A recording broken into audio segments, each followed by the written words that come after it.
Hey guys, welcome back to my YouTube channel M2K Sai. I am Mansi Verma and in this video we are solving set number 1 Hindi B paper code number 4/5/1 series JBB/5. Just see one thing. खंड ग लेखन section and खंड घ लेखन section set 1 set 2 and set 3 तीनों में same है. There is a difference only in खंड ख. So let us begin with खंड क. वैज्ञानिक दृष्टिकोण को लेखक ने कैसे समझाया है, इस गद्यांश में से हमें इसके आंसर्स फाइंड आउट करने. तो पहला क्वेश्चन है वैज्ञानिक दृष्टिकोण को लेखक ने कैसे समझाया है. इसका आंसर हमें पहले पैराग्राफ की स्टार्टिंग की 4 लाइन्स में ही है. Then let us come to the second question. हमें जीवन की समस्याओं का सामना कैसे करना चाहिए और क्यों. इसका आंसर पहले पैराग्राफ की ही मिडिल लाइंस में है. ये मैंने ख लिखा है यहाँ पे. खुला दिमाग रखकर, विचारों को बदलकर, पूरी तरह आश्वस्त होकर स्वीकार करके. तो ये ख का आंसर इसी में से आपने लिखा होगा. I hope. ग प्राय लोग अपने बारे में क्या धारणा रखते हैं और उनके बारे में इतिहास क्या सिद्ध करता है. इसका आंसर सेकंड पैराग्राफ के फर्स्ट पैराग्राफ में. प्राय दुनिया का हर देशवासी यह विश्वास करता है कि स्पष्टता यहाँ से लेकर घटिया प्राणी है.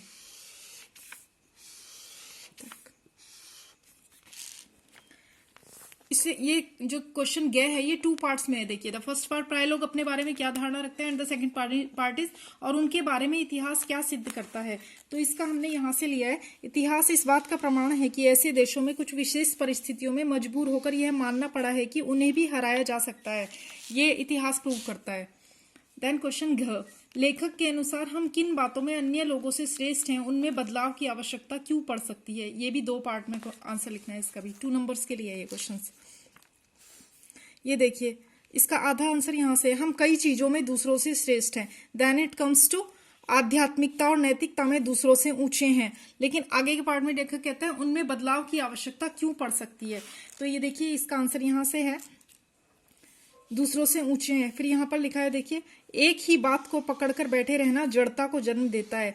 हमें खुले मन मस्तिष्क में अपने पारंपरिक विचारों को वैज्ञानिक चिंतन की कसौटी पर कसने परखने के लिए तत्पर रहना चाहिए. Then it comes to the question डे राष्ट्रीय अंतरराष्ट्रीय समस्याओं का समाधान कब संभव है. इस क्वेश्चन का आंसर भी पैराग्राफ 1 में ही है. P1 means paragraph 1. पैराग्राफ 1 में ही है. 1 नंबर के लिए ये क्वेश्चन है. इसमें से आपने लिखा होगा लास्ट में अगर बहुत सी राष्ट्रीय अंतरराष्ट्रीय समस्याओं को हल करना आसान हो जाएगा इसमें से मिक्स करके. देन च उपयुक्त गद्यांश के लिए उपयुक्त शीर्षक लिखिए. देन अकॉर्डिंग टू मी जीवन के प्रति वैज्ञानिक दृष्टिकोण. अकॉर्डिंग टू मी इसके लिए एक उपयुक्त गद्यांश शीर्षक है. Now let us come to the खंड ख. This is different in all the 3 sets, set 1, set 2 and set 3. This is the grammar section. Question 2 शब्द कब पद बन जाता है उदाहरण देकर स्पष्ट कीजिए. ये क्वेश्चन 2 भी सेम है in all the set, set 1, set 2 and set 3. शब्द कब पद बन जाता है. जब कोई सार्थक शब्द वाक्य में प्रयोग होता है तब वह पद बन जाता है. वाक्य में प्रयोग होने पर इसका रूप भी बदल जाता है. जैसे लड़का, मैदान, खेलना ये सभी शब्द हैं. इन शब्दों से वाक्य बनने पर ये पद बन जाता है. जैसे लड़के मैदान में खेलते हैं. This is the answer of question 2. Now let us come to the question 3. निम्नलिखित वाक्यों का निर्देशानुसार रूपांतरण कीजिए. क्वेश्चन क्या है. ठाकुर बारी के जो कमरे खुले थे उनकी तलाशी पहले से ही ले ली गई थी. इससे हमें सरल वाक्य बनाना है. ठाकुर बारी के खुले कमरों की तलाशी पहले ही ले ली थी. ख बंद कमरों को भी खोलकर देखा गया था. इसे हमें मिश्र वाक्य में बनाना है. इसकी डिटेल में डिस्क्रिप्शन बॉक्स में डालूंगी. जो कमरे बंद थे उन्हें भी खोलकर देखा गया. जो कमरे बंद थे उन्हें भी खोलकर देखा गया. ग जब पुलिस ने वृद्ध साधु से हरिहर काका के बारे में पूछा तब उसने कुछ भी बताने से इनकार कर दिया. इससे हमें संयुक्त वाक्य बनाना है. जब पुलिस ने वृद्ध साधु से हरिहर काका के बारे में पूछा तब इससे हमें संयुक्त वाक्य बनाना है. पुलिस ने वृद्ध साधु से हरिहर काका के बारे में पूछा और ये हटा दिया हमने. हरिहर काका के बारे में पूछा और उसने कुछ भी बताने से इनकार कर दिया. Now let us come to the question 4 के. निम्नलिखित सामसिक पदों का विग्रह करके समास के नाम भी लिखिए. महात्मा समास विग्रह है. इसका समास विग्रह है महान है जो आत्मा. महान है जो आत्मा. और इसमें कर्मधारय समास है,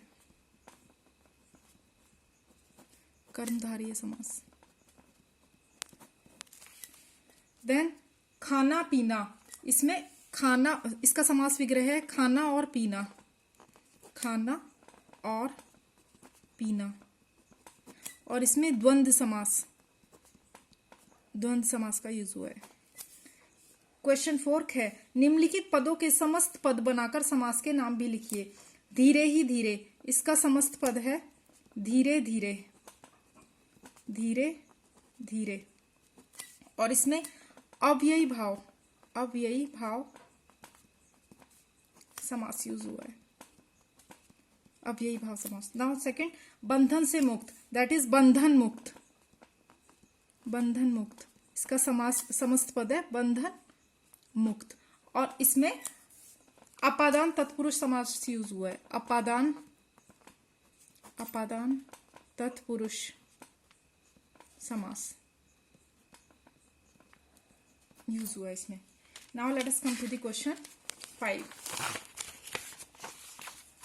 निम्नलिखित वाक्यों को शुद्ध कीजिए। सोनाली ने आम को खाया, सोनाली ने आम खाया, सोनाली ने आम खाया। The correct sentence is Sonali ने आम खाया।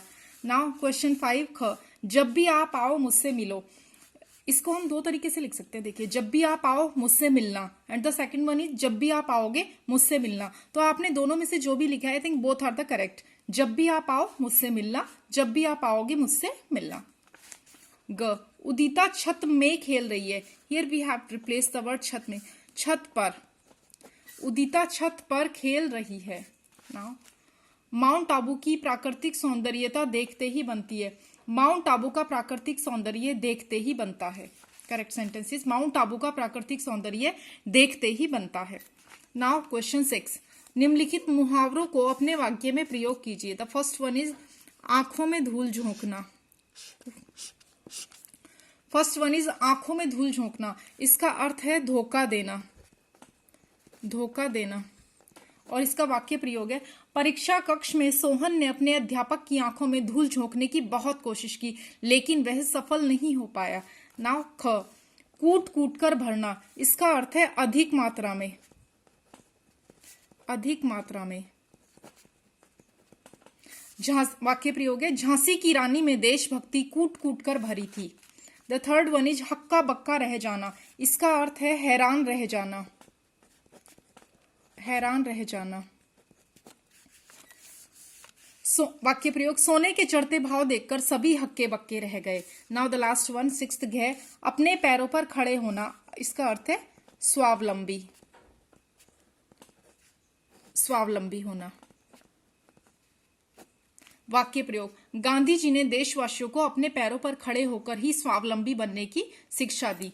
नाउ दिस इज खंड गया, it has been taken from your textbook, ये आपकी हिंदी की जो टेक्स्ट बुक है उनमें से लिया गया है। तो आप इनके आंसर्स भी अपनी नोटबुक्स में से, और जो आपका स्टडी मटेरियल है जहां से भी आपने याद किए हैं question answer, there you can check them. This is खंड गया, दिस इज योर लेखन सेक्शन। इसमें आपको आर्टिकल और लेटर ये सब लिखना था। I hope you all have attempted it very well. आप सबने बहुत अच्छा लिखा होगा। Now thank you for watching my video. I'll see you in my next video.